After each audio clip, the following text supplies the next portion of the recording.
Bueno, gente, ¿cómo están? Soy Robertson. Aterrizaste en otro planeta. Un podcast de Greenpeace Andino con entrevistas, columnas y crónicas. Un espacio en el que la curiosidad es tu aliada. Acompáñanos en este viaje por la naturaleza, la biodiversidad y el ambiente.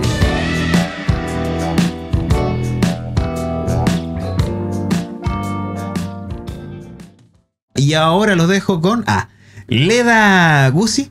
Ella es infectóloga y viene a conversar con nosotros acerca de las pandemias. El coronavirus, me parece que es una epidemia de sífilis. La cosa está bien interesante. Hola, ¿qué tal? ¿Cómo estás, Leda? Un gusto. Roberto aquí. Hola, Robertson. Un gusto. Un gustazo. Leda, bienvenida a otro planeta. Esto es un espacio de conversación donde han venido distintas personalidades de todo tipo. Hemos tenido desde el mundo de la música hasta gente ligada a la ciencia. Y particularmente siempre conversamos acerca de o alguna temática particularmente. Y hoy día la invitación es a conversar acerca de enfermedades. No sé si es efecto contagioso, si está bien decirlo así, pero enfermedades que están afectando hoy en día a la población del mundo. Sí, a ver, se dice infectocontagiosas para las que tienen transmisibilidad interhumana, pero bueno, después hay otras, o no solo interhumanas, ¿no? A veces pueden ser zoonóticas, ¿no? O sea, a partir del mundo animal, transmisión a seres humanos, ¿no? Pero también hay otras que tienen carácter menos transmisible, pero que son infecciosas también. Así que te diría, quizás infecciosas es un término que es más global. Perfecto. Leda, ¿y cómo terminaste la infectología? Porque sé que la ciencia, particularmente la medicina, tiene un área muy amplia de ejercicio. Por ejemplo, tengo la suerte de tener una hermana que está licenciada en medicina. Y ella le gusta más la geriatría, le gusta trabajar con abuelitos. Pero también tiene su historia ahí con eso. ¿Cómo surgió tu gusto especial por la infectología? Sí, a ver, yo te diría que en primer término, el gusto por la medicina tiene un profundo arraigo vocacional, ¿no? Que tiene que ver con esta cuestión de poder ayudar al otro, ¿no? Poder ayudar al otro a transitar su vida, guiarlo en sus decisiones, acompañarlo. Creo que hay una profunda cuestión vocacional. Lo que me dio la infectología, lo que me atrajo de la infectología es este carácter de la posibilidad tal vez de curar algunas enfermedades. ¿Por qué? Porque nosotros tenemos varias herramientas dentro del mundo de la infectología, los antibióticos, los antivirales, los antimicóticos, o sea, un montón de fármacos, de moléculas y también de hábitos higiénico-dietéticos que bien usados pueden curar enfermedades, pueden curar infecciones y que pueden cambiar un poco el rumbo de la vida de una persona, ¿no? Y después cuando hice primero mi residencia en medicina interna y vi que los pacientes sépticos tenían una mortalidad altísima, pero que con antibióticos bien usados a veces cambiábamos este rumbo, fue muy inspirador y me orienté hacia ahí. Buenísimo. Y está bien si le digo doctora. Doctora. Me gusta eso. Como quieras. Me puedes decir Leda también, no pasa nada. Y Leda, una pregunta. Actualmente, voy a partir con una pregunta general. Después vamos a pasar a cada una de las enfermedades que tengo aquí en pauta. Pero particularmente porque este es un programa que sale particularmente hablando acerca de medio ambiente. Nosotros particularmente siempre tratamos de ligar las temáticas con el medio ambiente. Pero parece que acá hay un vínculo, al parecer, entre crisis climática y estas enfermedades que nos están atacando, al parecer. Absolutamente. Soy una convencida de eso, de que el cambio climático tiene un correlato directo, ¿no? O tiene un impacto directo en la salud, ¿no? Ya sea por efectos directos, ¿no? Como por ejemplo estos desastres que están surgiendo, como por ejemplo el incendio de Amazonas, las inundaciones, los huracanes, que tienen un efecto directo sobre las personas, sobre su posibilidad de supervivencia y sobre la enfermedad, como también los efectos indirectos del cambio climático. Uno de los que más relevancia tienen en este momento es lo que está pasando con las enfermedades transmitidas por vectores, fundamentalmente por mosquitos, ¿no? Fíjate cómo el dengue, ¿no? Es una enfermedad sumamente importante en la región de las Américas, tal vez menos en Chile, pero te diría que en el resto de los países de América tiene un impacto altísimo, que, digamos, depende del área de influencia del mosquito. O sea, donde tenés mosquito, podés tener dengue. Donde no hay mosquito, no hay dengue. Bueno, ¿qué es lo que pasa? Las latitudes en las cuales el mosquito tenía sus áreas donde, digamos, encontraba condiciones óptimas de temperatura, humedad y demás para el desarrollo, se han ido moviendo. Se han ido moviendo hacia arriba y hacia abajo. Es decir, en sentido norte y en sentido sur. Y particularmente en Argentina, por ejemplo, esto ha sido especialmente llamativo, porque mientras el dengue era una enfermedad ocasional que sucedía una vez cada 3-4 años en las regiones del NEA y del NOA y algún caso ocasional en la zona central, este año, esta temporada que pasó, fue tremenda. O sea, la zona centro estuvo completamente comprometida. Hubo vector hasta prácticamente el norte de la Patagonia. Tuvimos vector. Y esto tiene que ver con los cambios en la temperatura, ¿sí? El aumento de la temperatura atmosférica, la humedad, el aumento de la humedad, el aumento de las precipitaciones. Todo eso favorece la aparición de reservorios donde el mosquito puede poner sus huevos y desarrollar futuras generaciones.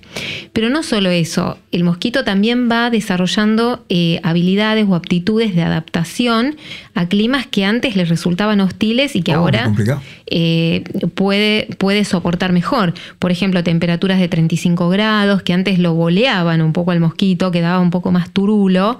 Ahora, perdón el término, ahora puede estar activo a esas temperaturas e incluso en ámbitos y en hábitats más secos.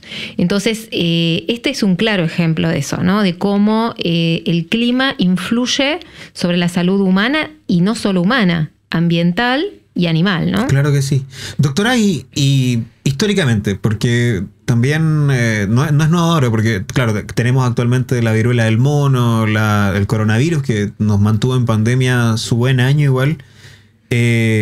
Normalmente estas pandemias históricas que existen, yo me acuerdo por ejemplo de la peste negra o de la gripe española, que fueron catastróficas, o sea, se llevaron gran parte de la población.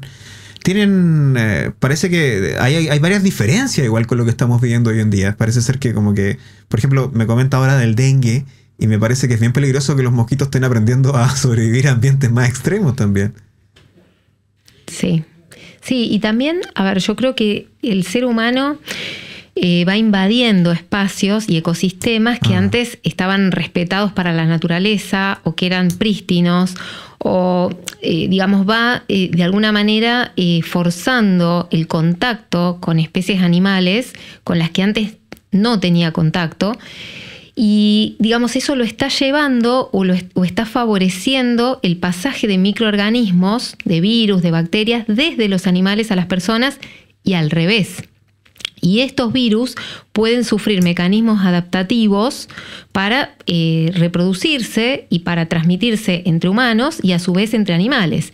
Y ejemplos de eso son, por ejemplo, el COVID. Claro. Recordemos que el COVID es un beta coronavirus que es de los murciélagos. Digamos que lo que se sospecha es que pasó por un mamífero intermedio y de ahí pasó al hombre. Y en el hombre encontró condiciones óptimas para su transmisión y bueno, tuvimos la pandemia que tuvimos. El Mpox, ¿sí? El virus responsable de la viruela símica, también es un virus que procede del mundo animal, que lo culpan a los pobres monos, pero no es así. En realidad fue un hallazgo, se halló en los monos en el año 1958, pero el reservorio son las ardillas, son pequeños roedores. Pero fíjate cómo el virus ha ido logrando saltar hacia distintas, digamos, especies y de ahí ha llegado al ser humano. ¿Sí? Y el primer caso se documentó en 1970. Y por alguna razón está logrando tener una mayor transmisibilidad y una mayor habilidad para enfermar al ser humano. Así que ejemplos tenemos un montón. Influencia aviar, ¿no? También. Claro. Un poco lo mismo, ¿no? La cría intensiva a veces de las aves de corral ha ido favoreciendo también la transmisión entre ellas y a su vez ese posible o potencial pasaje al ser humano, ¿no? Oiga, doctora, y una consulta, porque hablamos de virus, ¿no? Estos son todos virus. Sí. ¿Y qué es un virus? ¿Es particularmente un ser vivo? No, ¿sabes qué no? Es re interesante esto, porque no son seres vivos exactamente. Son estructuras que tienen un material genético envuelto por una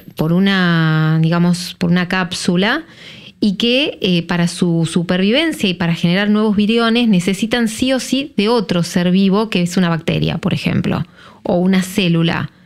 ¿Sí? Entonces necesitan parasitar sí o sí otro elemento para poder tener una progenie, pero no se consideran seres vivos. ¡Guau! Qué difícil es pensar en eso. Parecen como biomáquinas, ¿no? Como tienen una programación que siguen. Totalmente, que seres no vivos puedan exterminar a la humanidad, digamos, es algo que suena fuerte, ¿no? Doctora, y hablemos de la más reciente, porque creo que toda la gente tiene muy grabado en la mente el coronavirus. Particularmente todo lo que viene con las vacunas, con la inmunidad, con la gente que se resiste a la vacunación. ¿Cuál sería la síntesis de enseñanzas que nos dejó la pandemia del COVID que nosotros deberíamos siempre resguardar? O sea, deberíamos no olvidar como sociedad. Sí, yo creo que hay varias cosas que son muy importantes, que las tenemos que tener presentes. A ver, te diría, en primer orden, el tema de que la globalización es un hecho que no es soslayable, ¿no? Que no se debe subestimar en ningún momento, porque pensar que una enfermedad que está localizada en un punto muy distante y tal vez muy diferente en cuanto a la etnia, a la sociedad en donde se está desarrollando, no nos va a llegar, es un error garrafal, ¿sí? Las pandemias demuestran que no respetan ningún límite geográfico, ni de clases sociales, ni de acceso a los transportes. O sea, hoy por hoy las crisis sanitarias se globalizan en un santiamén. Entonces tenemos que tener vigilancia epidemiológica apropiada. Tenemos que poder determinar y detectar y poder ofrecer alertas tempranas para poder actuar en consecuencia. Tenemos que actuar colaborativamente. Esto es otra cuestión. O sea, ningún país puede solo o pensar que solo se va a salvar de una pandemia. Esto es una mentira. Digamos, la verdad es que necesitamos trabajar en red, necesitamos trabajar interconectados, porque digamos, justamente al no respetar fronteras el virus o los virus o determinadas bacterias, la verdad es que tenemos que poder trabajar colaborativamente. Si no, lo que hace un país en pos de la mejora, en otro país va en detrimento y después eso termina interconectado, ¿sí? Yo creo que otra cosa importante es comprender que en estas epidemias nadie se salva solo. Un poco es un concepto parecido a lo anterior, pero me refiero ya más a lo individual, ¿no? O sea, acá es fundamental que haya una comunidad, una sociedad, claro, que pueda trabajar mancomunadamente en favor de prevenir los nuevos casos, de adherir a las medidas sanitarias que se indican como necesarias, pretender, digamos, de alguna manera quizás acuñar algún recurso, ¿no? Algún antiviral, acuñarlo para usarlo es un error. O sea, nosotros necesitamos tener condiciones de salud para todos y todas, ¿no? Entonces esto es fundamental. También es clave que podamos trazar contactos, esto es algo súper importante, o sea, que podamos detectar rápido los casos, que tengamos capacidad de diagnóstico, para esto hace falta recursos económicos, claramente, ¿no? Detectar rápidamente los casos con un buen método de diagnóstico, poder hacer un buen trazado de contactos, esto es clave para evitar la expansión de las enfermedades. Se dice que en toda epidemia los primeros 100 días son claves, es donde más podés hacer para evitar la expansión.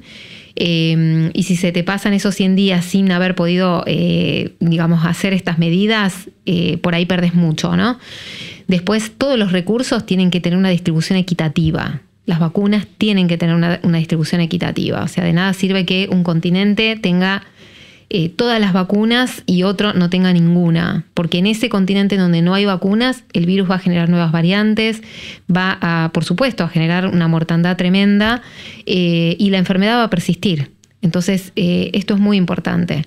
Ahí vos traías el tema de monkeypox. Fíjate que en monkeypox hay una crisis sanitaria en este momento porque África justamente no tiene vacunas. Y los países que tienen vacunas son los países que en este momento tienen, digamos, una cantidad de casos baja, ¿no? Y que no tienen todavía este clado que es el clado que está preocupando en este momento, que es el 1B. Entonces es fundamental que haya una distribución equitativa de vacunas y que los países que tienen vacunas puedan donarlas a los que no las tienen, ¿no? La solidaridad entre países también. Hay algo que también quiero agregar, que a mí particularmente me enseñó la pandemia, que es a no creer en todo lo que veo en internet. A tener un filtro mental de información. ¿Ha encontrado esa información, doctora, en internet acerca de por ejemplo, las vacunas o qué sé yo? Tremendo. La infodemia fue un flagelo terrible y sigue siendo, ¿no? O sea, la infodemia fue una maniobra que justamente lograba o pretendía desinformar y destruir por ahí estos pactos de salud que se iban estableciendo, ¿no? Como por ejemplo las medidas de aislamiento que eran necesarias en ese momento cuando todavía no había vacunas, la confianza en las vacunas, que es clave, ¿no? Es clave. En Argentina, por ejemplo, tenemos una tradición de confianza en las vacunas enorme. Sin embargo, estos mensajes lograron horadar un poco esta confianza y ya para lo que fueron las segundas y terceras dosis de vacuna de COVID, la adherencia a la vacunación bajó muchísimo en Argentina y sin duda esto tuvo que ver, ¿no? Entonces es muy importante también el rol que tenemos desde la comunidad médica, desde la comunidad científica en informar amigablemente, con llegada a la gente realmente, porque eso democratiza el conocimiento y ayuda a que las personas tomen decisiones informadas. Claro. Si no, las decisiones se toman sobre la base de creencias que muchas veces son falsas o son meras supersticiones y la verdad es que eso no es nada bueno. Sí, recordar que durante la historia, de esto se sabe por el estudio de ciertas tribus por ahí por la zona de Nueva Zelanda, Australia, que son estas islas que estuvieron bien desconectadas. Bien se sabe que la gente, culturas desaparecieron del día para otro por creencias de repente de índole animista, religiosa. Hay una historia re buena ahí de una tribu cerca de Australia que se tiene registro de ella porque sobrevivieron un par de personas. Pero claro, que en un sueño le habían dicho que tenían que quemar la isla. Y la quemaron. Entonces... No. Y a mí me llama mucho la atención porque precisamente la infodemia que vivimos hoy en día también requiere de un huésped. O sea, no está mal decirlo. O sea, la información que circula en internet requiere huéspedes que repitan la información o que la almacenen la información. Actualmente... Totalmente. Y la viralicen. Y la viralicen, como la viralidad que buscan siempre en general. Hay... ¿Cómo desde una persona que practica la divulgación, de una persona que ejerce la divulgación desde el área de expertise en la que se encuentra en la infectología? El diagnóstico lo estábamos conversando, pero más bien es ¿qué solución hay antes de esto? O sea, los profesionales deberían hacer más divulgación, quizás la divulgación en internet debería ser un tema. Los estados deberían entrar a regular la información que se emite en internet. Yo creo que hay buenos divulgadores y divulgadoras de ciencia hoy en día. Sí, es verdad. Lo que pasa es que es cierto que es difícil contrarrestar la información falsa que a veces además es transmitida por personas que son referentes culturales para las personas, que son influencers de repente y que están transmitiendo una información falsa y eso cala hondo en la subjetividad del tejido social, ¿no? Entonces es muy importante... Sí, yo creo que contrarrestar, y si bien entiendo que uno nunca quiere afectar la libertad de expresión, la realidad es que hay ciertos contenidos que deberían ser regulados o, te digo, directamente algunos censurados, ¿no? Perdón, es una palabra horrible, censura, pero la verdad es que se ha dicho cada cosa y bueno, había gente que efectivamente, ¿no? Decía, no, yo no me voy a vacunar porque me van a poner un chip con el que me van a controlar y el imán y la lavandina y la verdad es que había cosas que eran realmente eran muy difíciles y además eran peligrosas, ¿no? Y yo creo que ahí se pone un límite complejo, porque supongamos, si yo le recomiendo a un paciente que tome lavandina, una persona que tome lavandina para prevenir una enfermedad y se muere por una sobrecarga de cloro en su cuerpo, digamos, cometió un acto delictivo realmente. O si una persona se muere porque no se puso vacunas, ¿sí? Tuvo una enfermedad gravísima por COVID, como ha pasado muchos casos de este estilo, de personas que no se quisieron vacunar por la recomendación de alguien o de alguienes que, digamos, daban una información falsa en relación a la vacuna. Entonces ahí también se está cometiendo un acto delictivo en un punto, ¿no? Entonces tal vez sí sería necesario que haya una regulación sobre ciertos temas que ponen en riesgo la salud de las personas. Sí, hay actos que ponen en riesgo la salud de las personas. No necesariamente tienen que ser atentados contra la salud, sino que pueden ser también antimedidas en el fondo, como llamar a la gente a no vacunarse, etcétera. ¿Por qué estamos viviendo un reflorecimiento de la pandemia de sífilis? Sí. A ver, yo creo que hay como, una gestión mucho más proactiva, ¿no? De la cuestión de la sexualidad y del placer, ¿no? Que creo que es muy buena, ¿no? O sea, yo lo celebro porque esto está enmarcado en los derechos sexuales y reproductivos de las personas y en su autonomía, y eso está buenísimo. Lo que pasa es que yo creo que en un punto, por un lado se perdió el miedo al VIH-Sida, que eso también tiene un racional muy lógico. Sí, yo creo que sí, y esto tiene que ver con que hoy por hoy se convirtió en una condición, digamos, con la que se puede vivir perfectamente, que va a la cronicidad, que se controla perfectamente con tratamiento. También existe el PrEP, que es un uso de una medicación contra el VIH, que lo que hace es prevenir la transmisión del VIH. También existe el PEP, que es una profilaxis que se da después de la exposición al VIH.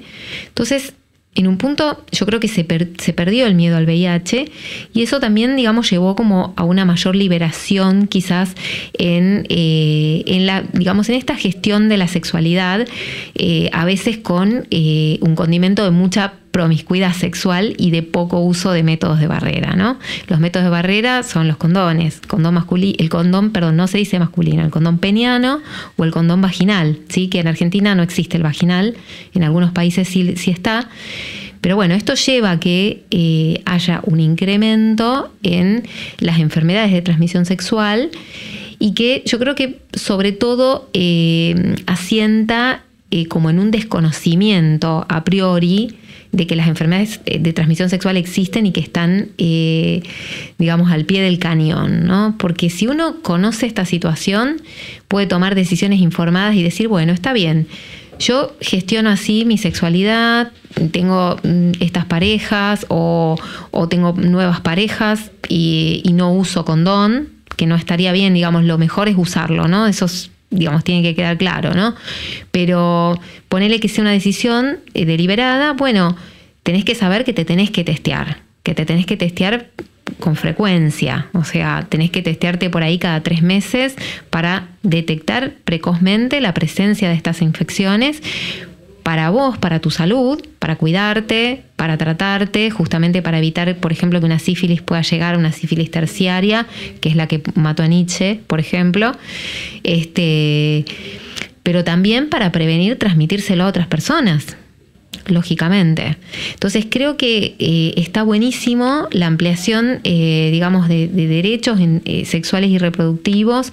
Creo que está buenísimo que haya una gestión proactiva del placer y que esto sea transversal a la sociedad y que no haya discriminación de género en esto, pero las decisiones se tienen que tomar informados, ¿sí? O sea, tenemos que conocer los riesgos, conocer cuáles son las infecciones con las que podemos lidiar potencialmente. Tenemos que saber cómo mitigar ese riesgo y bueno, decidimos correrlo, perfecto. Nos tenemos que testear para actuar en consecuencia. O si estamos en riesgo de VIH, por ejemplo, poder acceder a una profilaxis preexposición. O si tuvimos una exposición de riesgo, poder acceder a una profilaxis posexposición para evitar la infección, por ejemplo. Claro que sí. Y no solamente, porque hablamos de derechos sexuales y reproductivos. Vivimos una hecatombe constitucional hace como un par de años. Fue un episodio entretenido de la historia de Chile, Y hubieron varias propuestas constitucionales. Y uno de esos, claro, recogía los derechos sexuales y reproductivos. Pero hay otro derecho que está muy cerca de la salud. Y también aprendí esa vez, porque todos aprendimos un montón con esta hecatombe, que fue que normalmente el derecho a la salud en Chile era concebido como un derecho prestacional, o sea, un derecho de acceso a la salud, a las personas que tengan salud oportuna, rápida, que no haya listas de espera y un montón de cosas relacionadas con la enfermedad. Pero se levantó un derecho complementario que me pareció muy curioso y le quería pedir unos comentarios acerca al respecto, que es el derecho a estar sano. O sea, es una cosa que el derecho a la salud no solamente tiene que ver con la enfermedad, sino también que las personas, por ejemplo, se garantice el acceso a la actividad física, las empresas también se preocupen del bienestar físico de los trabajadores, la alimentación, que haya alimentación que pueda nutrir a las personas de un país para que precisamente no se enfermen. O sea, es mucho más fácil enseñar hábitos de autocuidado antes de tratar la enfermedad. O sea, bacán tratar la enfermedad, pero creo que es mejor evitar también que la gente no se enferme, ¿no? Totalmente, totalmente. Es un cambio de paradigma. Claro. Viste que antes la oferta de salud estaba orientada a la enfermedad propiamente, ¿sí? Y ahora sabemos que la salud no es solo la ausencia de enfermedad, digamos. Necesitamos un bienestar integral, ¿no? Que es humano, es nuestro y también es con nuestro medio ambiente y con nuestra sociedad. Entonces coincido con vos en que esto... digamos, esto creo que es un derecho y que debería haber acceso para todos, ¿no? Tanto a la alimentación saludable, como vos decís, a la actividad física, a poder reducir el estrés en el que vivimos, bueno, a la información también, ¿no? El medio ambiente también. Es muy importante. Sí, totalmente, coincido. Doctora, y como estamos llegando al final de la entrevista, de verdad ha sido un placer conversar el día de hoy. Se ha revelado mucha información que creo que la gente va a valorar muchísimo. Sigan el podcast de Spotify porque todas estas entrevistas quedan disponibles en el canal de Spotify. Y le quería preguntar, porque hay una cosa que está muy en boca hoy en día, que la verdad es que yo le perdí la pista a la inteligencia artificial. O sea, yo vi que genera imagen. O sea, estoy muy al día con lo que se hace inteligencia artificial, pero hasta el día de hoy me sorprendo de repente los usos que se le dan. Hoy en día en la medicina, ¿nos podría compartir algún uso o algún potencial que tenga la IA en la medicina particularmente? Sí, en medicina tiene varios usos potenciales y varios usos reales, ¿no? Usos que ya se están usando, como por ejemplo para diagnóstico por imágenes. O sea, la inteligencia artificial puede analizar en segundos una imagen de una resonancia magnética de una tomografía y emitir un diagnóstico, que después tiene que ser validado por un médico, un profesional que valida esta imagen. Por ahora es así, ¿de acuerdo? Pero fíjate cómo esto eficientiza el tiempo, ¿no? Realmente en términos de esto. También la inteligencia artificial puede ayudar, por ejemplo, en algoritmos de diagnóstico, en evitar el error médico. Cuando uno, por ejemplo, en las guardias, ¿no? Donde a veces están tan sobresaturadas las guardias de personas, de pacientes, y a veces el recurso humano es muy limitado. Entonces, de repente, si una persona, digamos, puede poner en una plataforma los signos y síntomas que tiene, ya la inteligencia artificial puede probablemente establecer un diagnóstico presuntivo y eso agilizar los tiempos. Por ejemplo, también puede ayudar a seleccionar los tratamientos, los mejores tratamientos, y a evitar los que serían inapropiados. Sin embargo, digamos, quiero destacar que digamos, nada de esto reemplaza por el momento digamos, el rol del médico y sobre todo de la relación médico-paciente. Ese vínculo es un vínculo humano que se establece entre dos personas y que, digamos, permite en un marco de confianza digamos, compartir lo que la persona, el usuario, ¿no? Siente, lo que le está pasando, y la otra persona compartir sus saberes, ¿no? En pos de elegir un mejor tratamiento, de elegir un mejor, o sea, de llegar mejor al diagnóstico más apropiado. Entonces, eso es absolutamente irreemplazable por el momento. Yo creo que, y para siempre seguramente, ¿no? Pero yo creo que tiene mucha potencialidad la inteligencia artificial. Hay que explorarla un poco más, hay que explorar los riesgos también, porque también tiene riesgos y sobre todo tiene que haber regulación también, porque si, digamos, en salud todo tiene que estar regulado justamente para evitar situaciones riesgosas para las personas, en donde las personas por ahí se terminan enfermando más que lo que estaban por una intervención inapropiada, ¿no? Entonces, creo que tiene muchísimo potencial que tenemos que ir explorando y que tenemos que ir validando, por supuesto, y regulando, pero el vínculo humano, médico-paciente, es irreemplazable. ¿Todavía? ¡Qué bueno!